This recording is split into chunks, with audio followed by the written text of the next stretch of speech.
Just what she knew.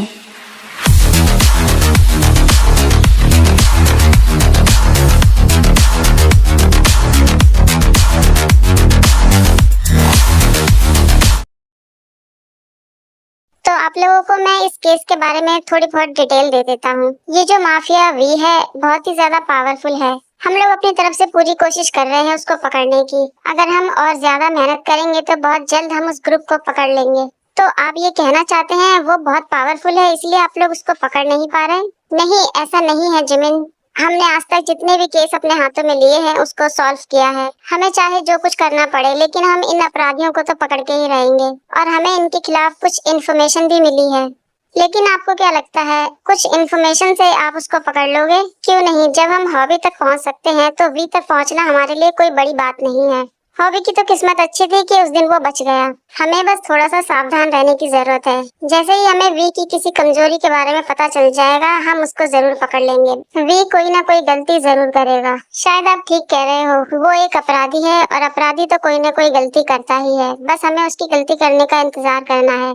पिछले mission में तो आप लोग फेल हो गए थे, इस बार मैं प्लान बनाऊंगा और हम उस पर काम करेंगे। ऐसा भी नहीं है कि हम लोग उस प्लान में फेल हो गए थे। काफी हद तक हमने उन्हें पकड़ लिया था लेकिन उनकी किस्मत अच्छी थी कि वो लोग हमसे बच के भाग गए। हाँ, हमने उस दिन एक आदमी पकड़ा है जो वी के साथ काम करता है। मैंने बहुत कोशिश करी लेकिन वो कुछ नहीं बोल रहा। वो अपने माफिया बॉस के लिए बहुत ही ज्यादा वफादार है, अपना मुंह नहीं खोल रहा बिल्कुल भी। मुझे नफरत है ऐसे वफादार कुत्तों से, ये बहुत परेशान करते हैं। मैं उससे पूछताछ करूंगा और किसी भी कीमत पर उसका मुंह खुलवा कर रहूंगा। हाँ ठीक है जेके, मैं तुम्हें 2 दिन देता हूँ, तुम जाकर उससे पूछो। 2 दिन मेरे लिए बहुत है। वी अपने मन में सोचते हैं कि वो किससे बातचीत करने जा रहा है। मुझे थोड़ा सावधान रहना पड़ेगा। ठीक है, तो मैं अपने काम पर चलता हूँ। रुको, अगर मैं तुम्हारे साथ आना चाहूँ तो तुम्हें कोई प्रॉब्लम तो नहीं है? हाँ ठीक है, चलो। थोड़ी दूर चलने के बाद जेके कहते हैं रुको, तुम्हें क्या लगता है कि मैंने तुम्हें पहचाना नहीं? तुम वही हो ना जो मूवी देखकर अपने घर जा रहे थे?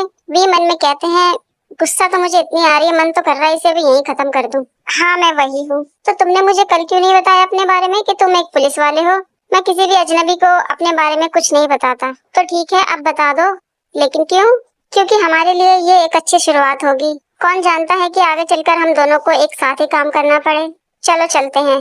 जेके मन में सोचते हैं लगता है अब काम करने में और ज्यादा मजा आने वाला है। जिमिन वी को देखकर अपने मन में कहते हैं ये तियोंग क्या करने की कोशिश कर रहा है, वो उसके साथ क्यों चला गया? लेकिन अगर कुछ गलत होगा तो वो मुझसे बेहतर संभाल पाएगा, इसलिए मुझे ज्यादा टेंशन लेने की जरूरत नहीं है। वैसे भी मेरे पास ये अच्छा मौका है, यहाँ पर सब लोग बिजी हैं। जब तक मैं यहाँ जरा घूम लूँ और पता लगा लूँ कि यहाँ पर क्या चल रहा है। जेके उस आदमी से पूछताछ करने के लिए जाते हैं।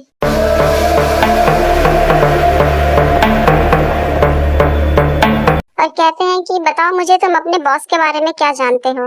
वो आदमी कहता है कि मैं तुम्हें कुछ नहीं बताऊंगा, तुम कुछ भी कर लो, मैं कुछ नहीं बोलूंगा।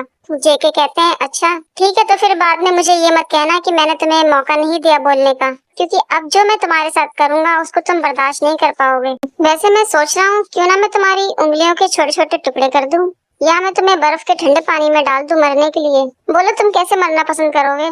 कोई तो मेरी हेल्प करो। हेल्प? यहाँ पर तुम्हारी कोई हेल्प नहीं करेगा। तुम्हारे पास बस एक ही रास्ता है कि तुम मुझे अपने उस माफिया वी के बारे में सब कुछ बताओ। वैसे भी मैं उससे मिलने का इंतजार नहीं कर पा रहा और तुम हो कि मुझे कुछ बता नहीं रहे। नहीं प्लीज मुझे छोड़ दो, मुझे बहुत दर्द हो रहा है, मैं तुम्हें सब कुछ बताऊंगा। जेके जब उससे ये पूछताछ करते हैं तो वी वहीं पर खड़े होते हैं। अब करी ना तुमने समझदारी वाली बात, तो चलो जल्दी से मुझे अपने उस माफिया वी के बारे में बताओ। हाँ ठीक है, मैं तुम्हें बताता हूँ। मैं उस माफिया के साथ कई सालों से काम कर रहा हूँ। मैंने बॉस वी को उसके दूसरे साथी जे के साथ 1-2 बारी देखा है। जे? ये जे कौन है? जे और हॉबी माफिया वी के बहुत ही करीब हैं और वो दोनों ही सारा काम संभालते हैं। मुझे बस इतना ही पता चला है कि वो कुछ ढूंढ रहा है और माफिया वी एक बहुत बड़ी डील भी करने वाला है। क्या तुम मुझे ये बता सकते हो कि वो लोग दिखने में कैसे लगते हैं? नहीं, आज तक हम लोगों ने जितनी भी डील करी है और जब भी वी हमसे मिलने आता है तो उसके चेहरे पर नकाब होता है। सिर्फ जे और हॉबी ही जानते हैं कि वी कैसा दिखता है, बाकी कोई नहीं जानता कि उनका चेहरा कैसा है। ये डील कहाँ होने वाली है मुझे पक्का तो नहीं पता, लेकिन ये डील जरूर हमारे गोदाम पर ही होगी। देखो मैंने तुम्हें अब सब कुछ बता दिया है, प्लीज मुझे जाने दो।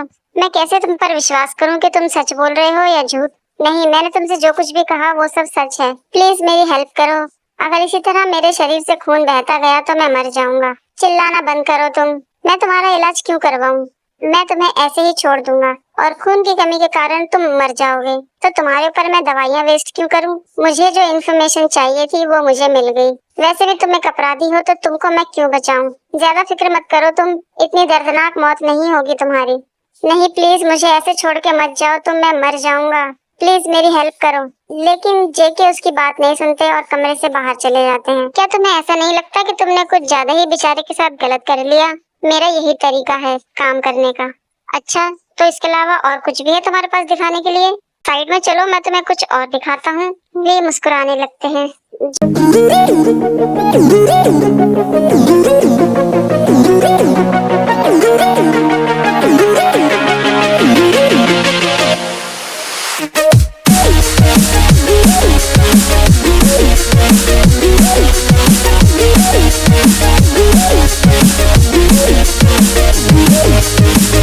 जिमिन हर कमरे की तलाशी ले लेते हैं लेकिन उन्हें कुछ नहीं मिलता।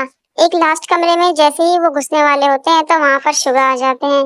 शुगा कहते हैं कि तुम यहाँ क्या कर रहे हो? कुछ नहीं, मैं बस वॉशरूम ढूंढ रहा था। अच्छा, क्या अच्छा? सच में मैं वॉशरूम ढूंढ रहा था। अच्छा, तो तुम ये कहना चाहते हो कि तुम वॉशरूम ढूंढ रहे हो और तुम्हें नहीं मिल रहा, इसलिए तुम यहाँ वहाँ ताक झांक कर रहे हो? हाँ, मैं बस वॉशरूम ढूंढ रहा था, इसमें कौन सी बड़ी बात हो गई है? रुको, कहाँ जा रहे हो तुम? पहले तुम मुझे ये बताओ कि तुम कौन हो? मैं कौन हूँ? क्या आप नहीं जानते मैं कौन हूँ? मुझे ऐसा क्यों लगता है कि मैंने तुम्हें पहले कहीं देखा है। तुम्हारी आंखें मुझे किसी की याद दिला रही हैं। देखा है? मुझे तो नहीं लगता कि मैंने तुम्हें पहले कहीं देखा है। जाकर अपनी आंखों का इलाज करवाओ। वैसे तुम इतने नाजुक से हो, तुमने ये पुलिस में ज्वाइन होने का कैसे सोच लिया? तुम्हारे हाथों में बंदूक नहीं बल्कि कुछ और ही होना चाहिए। तभी जिमिन शुगा को वहाँ पे लात मारते हैं जहाँ पर उन्होंने उस दिन गोली मारी थी। मुझे उम्मीद है कि अगली बार तुम मुझसे इस तरीके से बात करने से पहले 2 बार सोचोगे, वरना अगली बार इससे भी बुरा अंजाम होगा तुम्हारा। कॉपी को ठीक होने में और कितना समय लगेगा जिमिन?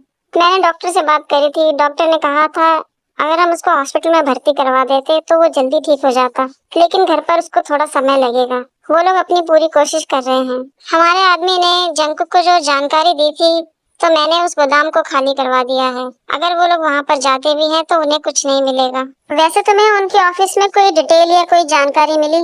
नहीं, मैंने कोशिश तो करी थी लेकिन कुछ भी नहीं मिला। देखो जिमिन, तुम अपना ध्यान रखना। वैसे ही हम लोग बहुत ज्यादा खतरे वाला काम कर रहे हैं, इसलिए मैं नहीं चाहता कि तुम्हें चोट लगे या कुछ भी नुकसान पहुंचे। हाँ, फिक्र मत करो तियोंग, मैं बिल्कुल ठीक हूँ और अपना ध्यान रखूंगा।